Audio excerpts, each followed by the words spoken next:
So let's jump into this. Our 2022 Detroit Lions Superlatives, Eric Vincent.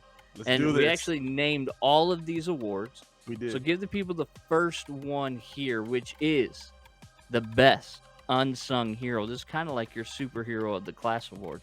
It is. It's a lot of Lions that got a lot of credit for what they did this year, but it's a lot of guys that didn't. There's a lot of players that flew under the radar, did their piece and did their responsibilities, and really applied for this job. This wasn't an easy category. I waffled between a few different players. So for best unsung hero, you want me to go first? But before you do, I'm just gonna remind everybody, when we throw this up right here and we explain the award, throw your name in there. Yes. Who do you think was the best unsung hero for the Detroit Yes. Lions? We'd love to react to your comments. We'd love to talk to you about these awards. But yeah, let's go ahead, Eric. Let's go ahead and throw them up. Who do you got? Yeah, mine is the option on the right. It is Frank Ragnow. I had to go with Ragnow. Looking at what this offensive line did, seeing how the injuries that he had to play through, and the guards were very consistent as well with their health and their penalties as well. Ragnow did a lot, and I don't think he got a whole lot of credit for how great he was, even with being named as a Pro Bowler. So I got to give a lot of love to Frank Ragnow for how he performed this year. We're getting a lot of people that agree with me, and I like had, that. I had John Kaminsky, and Good the call. reason why Great I had call. John Kaminsky was he showed out the first two games, then got injured, and then the defense looked lost in week 3, 4, 5. Right, they went on their bye week.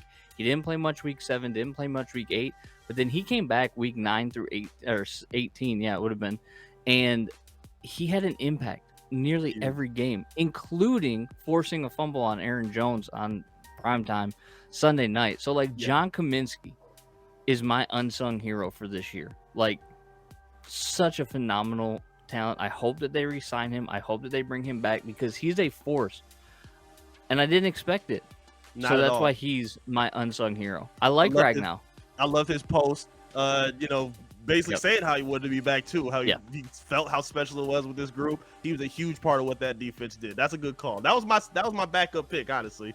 I'm not mad at that. Great minds think alike, Eric. Indeed. That's what they tell us. So let's move to our second one, which is the Denny Green Award. Now, people might be going, what in the world is the Denny Green Award? Well, if you YouTube Denny Green, you'll see an interview. It's only about 45 seconds long where he loses his mind saying, they were who we thought they were. If you've ever heard that clip, that's what this award is for. These are the guys that are exactly who we thought they were. Mm-hmm. You ready? Oh, I'm ready. I think that's pretty self-explanatory. Yes. Go ahead with yours. Yes, indeed. Again, this is an early call of mine. I was super happy about the Lions being able to scoop him. I heard a lot of buzz about this player from Jackson State, from some of the friends I had, and seeing the way he played, coming out from Thanksgiving through half the season, not even the whole season, just half the season, and dominated and played as awesome as he did. James Houston, I think, is an easy call for the Denny Green Award. You are who we thought you were. We got some others up here. Matt says Deshaun Elliott was who we thought he was. That's a good call there. Another one here, Jamal Williams. We're going to get to him in a little bit, Kevin, but that's also a good call. Mine's Hutch. I mean, number 2 overall pick, 9.5 sacks. Phenomenal impact, phenomenal rookie year. Should be the defensive rookie of the year, but there's a lot of love for Sauce Gardner. So, we'll see what happens there, but I mean, they were who we thought they were. James Houston and Aiden Hutchinson. It's really, I think Ricky brought it up last week. He said, what if Houston had played earlier in the season? And I think that begs a very good question, right? I mean, Hutchinson is who Hutchinson we thought he was, and James Houston looks like the steal of a pick. Yes. I mean, he was more productive in a shorter amount of time than Trayvon Walker. Indeed. And that's impressive. So these are our Denny Green Award winners. Let's go ahead and move on to the next one. You can go ahead and explain this one, buddy. The title speaks for itself. I mean, like, you walk up to this person and you start some mess, you're going to F around and find out who they really are. I feel like everybody should go with mine on this one.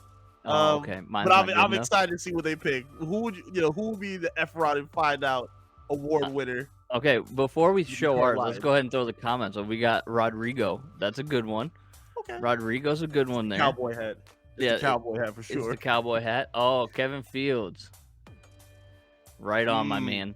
There it is. There it is. That's who it is. Panay Sewell. That's my pick. If you walk in the back alley and you see Panay Sewell with that fro out, knowing how athletic he is, we seen it with his speed, knowing you can't outrun this man, one of the strongest tackles in the NFL.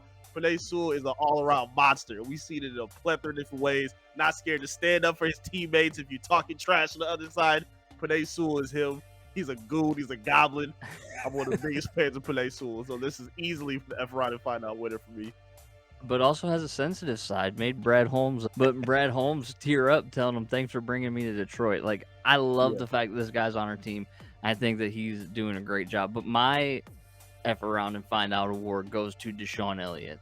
Ooh. And it's because the dude can be a bruiser for sure on the field. And this is solely based upon one tone-setting play from this season. And that's in Jacksonville. When he, on the first drive of the game, Bingo. knocked the dude off his shoes, forced a fumble, and set the tone for the game. And I was like, dude's a man. And I'm going to give him this award this year. His presence was missed, too, in that secondary. When he went down for a couple games, it was definitely felt. He was a thumper, covered ground very well in the secondary. Yeah. I like Deshaun Elliott a lot. That's a good call. That's a good one. Thank you. I appreciate it. I'm glad I got the approval of Eric. Let's move on to our next award, the most fun to drink the Honolulu Blue Kool-Aid with. Who would we enjoy having a glass of Kool-Aid with? And I think there's a couple of ways that you can go, but you and I actually agreed on this one. We do. Which was interesting. We both would love to have a little sip of the Kool-Aid with Mr. Amon-Ra St. Brown. The unheralded, really good wide receiver that we got in the 5th round. Top 10 player at this point. Top 10 receiver, I think. So Matt says Sheila Ford Hamp. Kevin says Dan Campbell, which that's a good one too. I almost put Dan Campbell on this one because I was like, if you're drinking blue Kool-Aid with Dan Campbell, it ain't just blue Kool-Aid, and a good time is about to be had. But then I got to thinking, I think there's a better award for Dan Campbell that we're going to get to here in a minute. But Amon-Ra St. Brown, I think, is one of those guys. He's taken on that Golden Tate kind of role. If I'm not mistaken, over the last 2 years, has as many catches and has been relatively as productive as Justin Jefferson. Mm-hmm. And we got him in the 5th round. This dude is phenomenal. He can rip off all the guys that were named in front of him, which I think gives him a little added extra pride for wearing the Honolulu blue. Mm-hmm. And I'm here for it.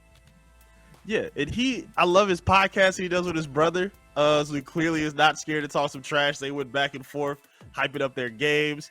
You talked about how he was, ripping off every person that was drafted ahead of him. So he's like that fun coworker that you could talk trash about all your other coworkers with behind, but he's still professional enough when it's time to get to work. So I would love to kill it. See, Fred here is on the right track too, right? Like Jamal would be great to drink the Kool-Aid with. He would be, but there's other awards coming for Mr. Williams. So let's move on. I feel like Jamal would be too hype off too much Kool-Aid. I couldn't pick Jamal. Yeah. He'd be spitting all over the bar. He might be.